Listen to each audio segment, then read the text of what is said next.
question of, is there a self, who am I, is probably the fundamental spiritual question. I talk about I. I am Peter Russell, I do this, etc. That's just a name I have, it's what I do, maybe part of my personality. Who is the me that has this name, that has this personality? What there actually is, there is experience. There is this experience that's going on now, my experience of you, the world around, and there's the things that are happening in my mind, my feelings, my thoughts, all of that is there. So you can have the thought, I am thinking this thought. But who is thinking that thought, that I am thinking this thought? When you look at it, there's no actual separate self-function. There is just experience that's happening. And in that experience, very often, this created sense of self. The authentic self is the pure urge to evolve at the highest level. It's the urge towards consciousness. It's the urge to become more conscious. You're the awareness.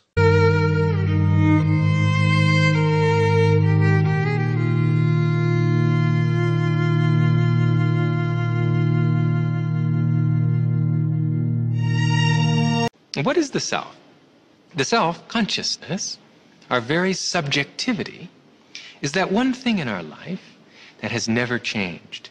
Intangible that though it may be, and very difficult to put your finger on, it's that one aspect of our experience that has been with us since childhood. Although our beliefs have changed, our friends have changed, our bodies have changed, typically for the worse, that one thing that gives that continuity to our experience day by day, that's our consciousness. It's our subjectivity, the self. If we only knew ourself and how precious it was, we would rush to experience higher states of consciousness where that experience of our unbounded subjectivity is never lost, even during the depths of sleep.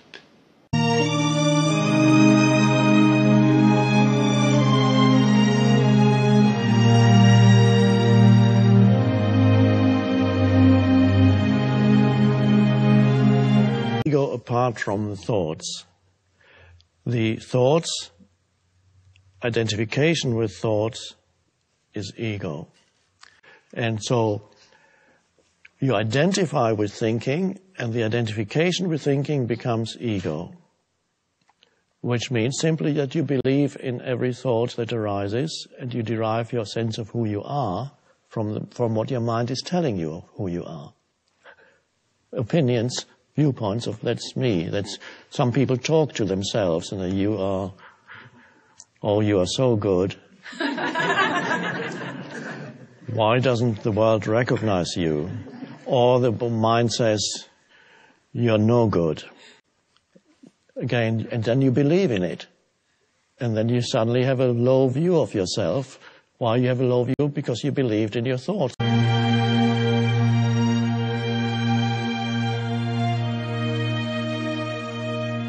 The ego is made up of many fears and many desires. Some are very unique to the individual, but most are intersubjectively learned, and they come from our culture. Where do we get our values? Where do we get our values? From culture, right? Culture. We're all very conditioned. We are all very conditioned. Oh, I'm an individual. Yes, you're an individual, but you're very conditioned. We are very, very conditioned. That's not all bad news. It's actually good news. But many of the fears and many of the desires that we have that really drive and influence many of the important choices that we make, that define the lives that we choose to live and the kind of individuals that we become, are not freely chosen and come from the individual and collective ego. We are all culturally created entities. Many of us have are learned from culture. And the ego, which is not really an individual thing, its fears and its desires are largely conditioned culturally, and also to some degree having to do with our personal history and background.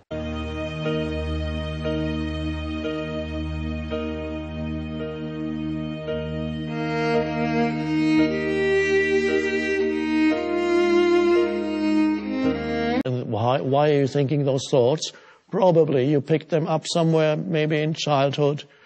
Maybe your mom was so stressed out that you said you're no good. And so you pick up certain thoughts and they get stuck in your head.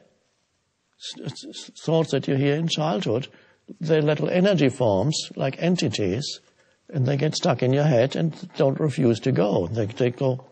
And the more you believe in it, the more more deeply lodged they become in your mind. And so some people are stuck with very hostile entities. I'm saying entity, not in some spooky way, but every thought is an energy form, and as such we could call it an entity. And there are many people in this world who are stuck with hostile, life-denying, continuously critical and attacking entities that they carry in their head, and they believe that is who they are. And they are continuously attacking themselves. And if they are not attacking themselves, they attack others around them. Let me tell you who you are. Of course, what they're really saying is, let me tell you who I am. So they project the famous saying, we don't see things as they are, we see them as we are.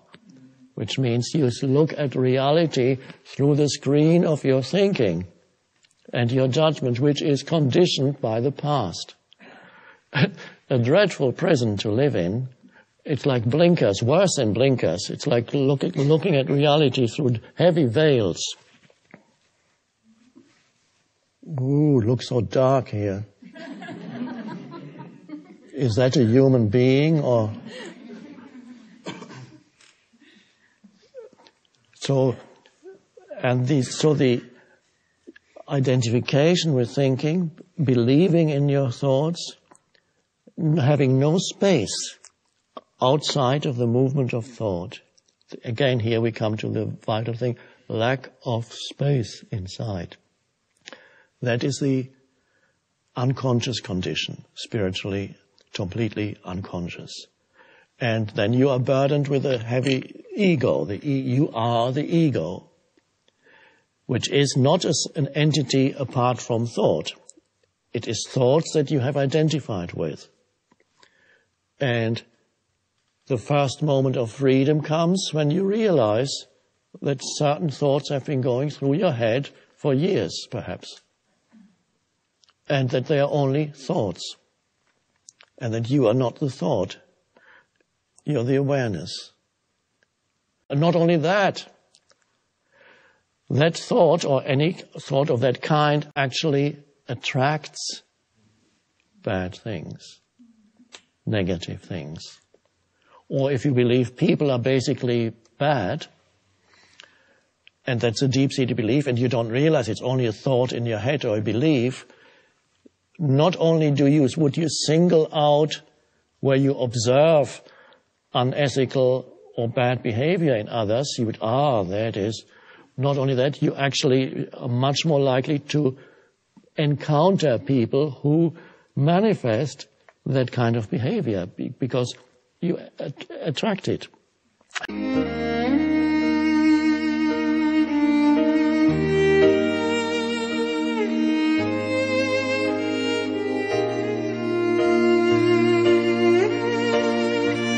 First of all, a little bit of space inside you, presence.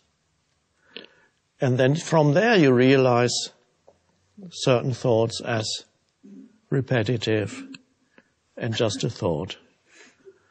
Bad things always happen to me. Oh, there it goes again. I thought that before.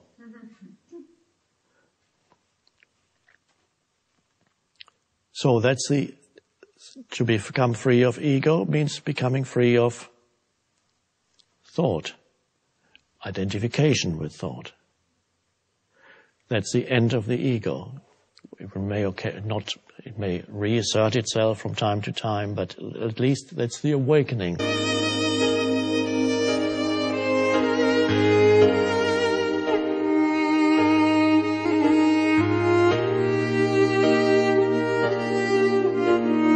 None of us emerged fully formed out of a bubble.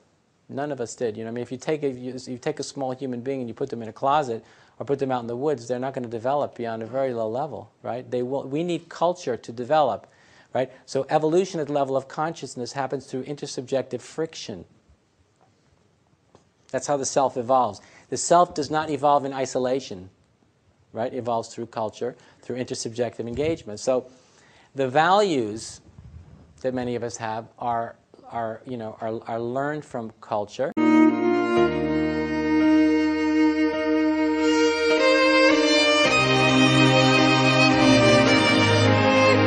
For example, Carl Jung said, you shouldn't really do individuation until you are middle-aged, because you need to spend the first part of your life actually creating your ego, developing yourself, and then you can go beyond it later in life. And yet there are souls who have come into this world who are not prepared to wait till they are middle-aged. And so you can have a dual process of evolution in which you develop your ego because you need to in this culture. You need to get educated. You need to think who you are. I'm a creative person, or I'm interested in mathematics, or whatever it is that is, you develop yourself. And yet always have it in relationship to something higher within yourself. And then what happens actually is the ego, rather than blocking you off from the self, actually is nourished by the self. Because the self actually needs the ego to manifest in this world. The higher needs the lower. You need to have an individual sense of I in order to experience this world. You cannot live without an ego. The difference is that for most people, they develop an ego that does not develop in harmony with their higher self, that is just fueled by desires. I want this, I want this, I want this. But you can develop an ego that... I give another example. Say you have creativity. Your soul is very creative. But you have to learn a technique to manifest that.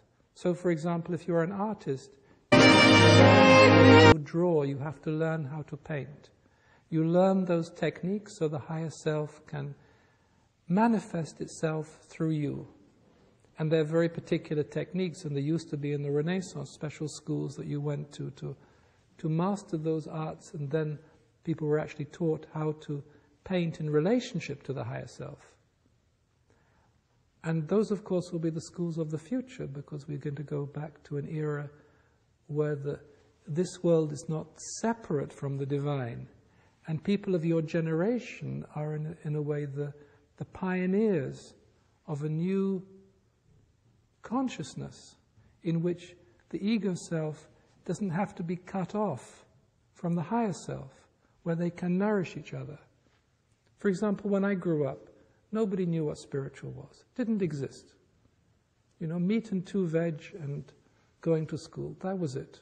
So there was no way the ego self I developed could grow up in harmony with my higher self. So my higher self went far, far away until one day when I was 16 and I got woken up. And then it began to come together. But it took quite a while to come together. So you can develop an ego consciousness that is a vehicle for your higher self, for your divine self, to experience this world, to have a relationship, to have a family, to have a job, and in which everything is not one, because if you see the oneness of everything all the time, you go crazy. But in which you see and value your own individual self, but you always see it in relationship to something higher. And that is, hopefully, how people will be educated in the future, in which we will go back to a sacred education as there always used to be in the past, when the worlds were not cut off, when the higher and the lower worked together, when the individual and the universal were in harmony. Yeah? And yes, some parts of the ego that are just after desires you have to educate. But the ego can be then a way for the soul to manifest, for the soul to live itself. It's a different ego. The ego then is actually permeated with light rather than blocking the light off.